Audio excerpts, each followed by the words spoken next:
এটা কথাই কওঁ, অসমীয়া জাতিৰ আৱেগ, অনুভূতি আৰু হৃদয়ৰ স্পন্দন জুবিন গাৰ্গ নামৰ এই মহৎ সত্তাটোৰ। গতিকে আজি অসমৰ প্ৰতিগৰাকী ৰাইজে এইটোৱেই বিচাৰিছে যে জুবিন গাৰ্গৰ স্মৃতি যুগমীয়াকৈ ৰখাৰ ব্যৱস্থা আমাৰ চৰকাৰে কৰাটো সকলোৱে বিচাৰিছে। আৰু এইটো সম্ভৱ হ'ব পাৰে দুটা যোগেদি। এটা হৈছে জুবিন গাৰ্গৰ ৰচনাৱলী ইংৰাজী, হিন্দী আৰু দক্ষিণ ভাৰতীয় ভাষালৈ অনুবাদ কৰাটো। আজিকালি বৰ সহজ, ইংৰাজীলৈ অনুবাদ হ'লে তামিল, তেলেগু, কন্নড়, মালয়ালমলৈ অনুবাদ কৰিবলৈ কোনো অসুবিধা নাথাকে। আৰু ইয়াৰ যোগেদি বিশ্বলৈ এটা বাৰ্তা যাব বুলি মই অনুভৱ কৰোঁ। আমাক সুযোগ সুবিধা দিলে এই কামটো আমি কৰিব পাৰোঁ। আৰু ইতিমধ্যে আমি কামটো কৰি আছোঁ। আৰু এই সম্পৰ্কত পৰিয়ালৰ তৰফৰ পৰা যদি আমাক অনুমতি দিয়ে আমি সেইখিনি প্ৰকাশ কৰিম এই ২৬ কাৰ্যকালৰ ভিতৰত।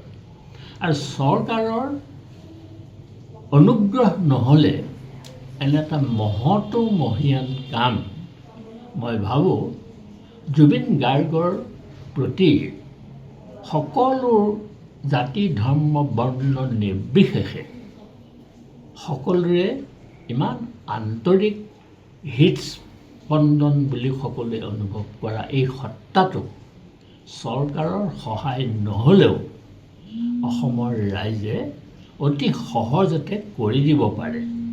কিন্তু প্ৰথম পৰ্যায়ত চৰকাৰে এই কামটো কৰি জুবিন ক্ষেত্ৰখনক বিভিন্ন ধৰণৰ সমগ্ৰ ভাৰতবৰ্ষৰে পৰ্যটনৰ কেন্দ্ৰস্বৰূপে সৃষ্টি কৰিব পাৰে। আৰু ইয়াৰ কাৰণে চৰকাৰৰ থাকিব লাগিব সদিচ্ছা। মই দেখা গৈছে যে আজি ৬ মাহ সম্পূৰ্ণ হ'ল যদিও জুবিন ক্ষেত্ৰৰ যেনেকৈ পূৰ্ণ গতিত কাম চলিব লাগিছিল সেইখিনি আমি চলা দেখা নাই। এইটো অসমীয়া জাতিটোৰ বাবে বৰ দুৰ্ভাগ্যজনক বুলি মই অনুভৱ কৰিছোঁ। দ্বিতীয় কথাটো হৈছে জুবিন গাৰ্গৰ সম্পৰ্কত সমগ্ৰ অসমৰ ধাৰণাটো প্ৰায় ধুঁৱলি কুঁৱলীৰ নিচিনা হৈ থাকিল। প্ৰথম কথা, অসমৰ মাননীয় মুখ্যমন্ত্ৰীগৰাকীয়ে প্ৰথম অৱস্থাতে পবিত্ৰ বিধানসভাৰ মজিয়াত ঘোষণা কৰিলে যে জুবিন গাৰ্গক হত্যা কৰা হৈছে বুলি। যিহেতু জুবিন গাৰ্গক হত্যা কৰা হৈছে বুলি মুখ্যমন্ত্ৰীয়ে ক'লে তেতিয়া সমগ্ৰ অসমৰ ৰাইজে ধৰি লৈছিল যে জুবিন গাৰ্গক প্ৰকৃততে হত্যা কৰা হ'ল। গতিকে সেই হত্যাকাৰীৰ এটা শাস্তি, যিটো চৰম শাস্তি, সেই চৰম শাস্তি দিব লাগে।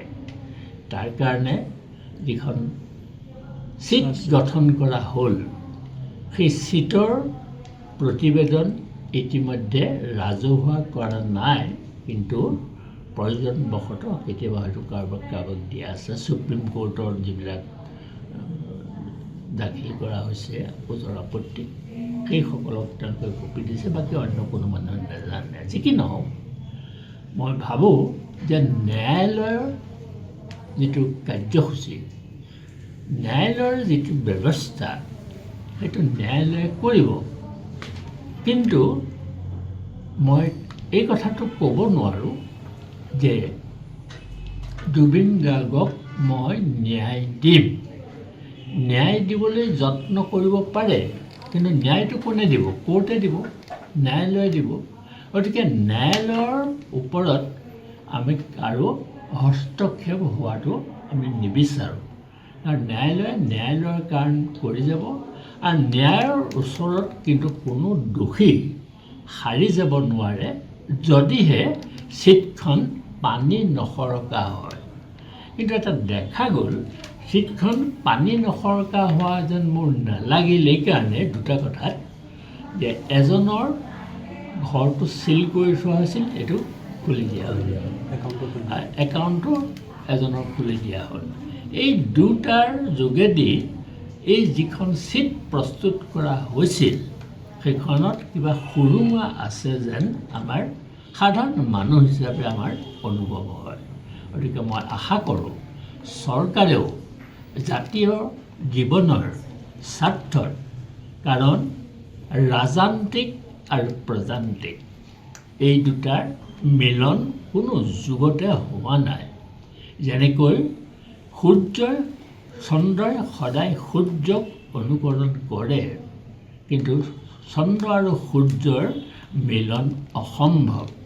কিন্তু চৰকাৰৰ হাতত ইমানখিনি তথ্য পাতি তেখেতসকলে সংগ্ৰহ কৰিছে চিটে, এই চিটে সংগ্ৰহ কৰা তথ্য পাতিৰ যোগেদি মই ভাবোঁ যে জুবিন গাৰ্গৰ যিটো হত্যাৰ ধাৰণা, এই হত্যাৰ ধাৰণাটো যিহেতু মুখ্যমন্ত্ৰী মহোদয়ে কৈছে, গতিকে অসমৰ ৰাইজে জুবিন গাৰ্গক হত্যা কৰা বুলিয়ে ইতিমধ্যে অনুভৱ কৰিছে।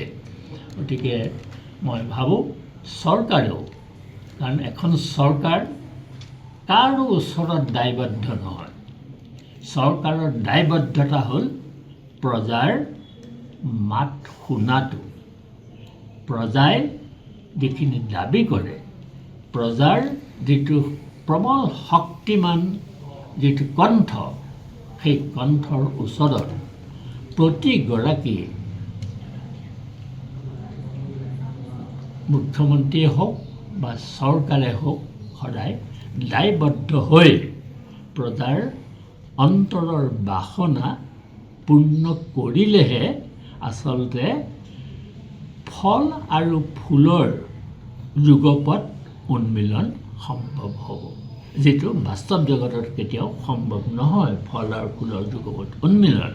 কিন্তু চৰকাৰে যদি দায়বদ্ধতাৰে এই কামখিনি তথ্য পাতি, চৰকাৰৰ কামটো হ'ল তথ্য পাতি যোগান দিয়া, চিটৰ দৰে তথ্য পাতি যোগান দিয়া, সেই তথ্য পাতি যদি যোগান দি সম্পূৰ্ণ নিখুঁত পানী নসৰকা চিটখন যদি তৈয়াৰ কৰি দিছে, আমি আশা কৰোঁ ন্যায়ালয়ৰ ওপৰত আমি সকলোৱে আস্থা ৰখা উচিত।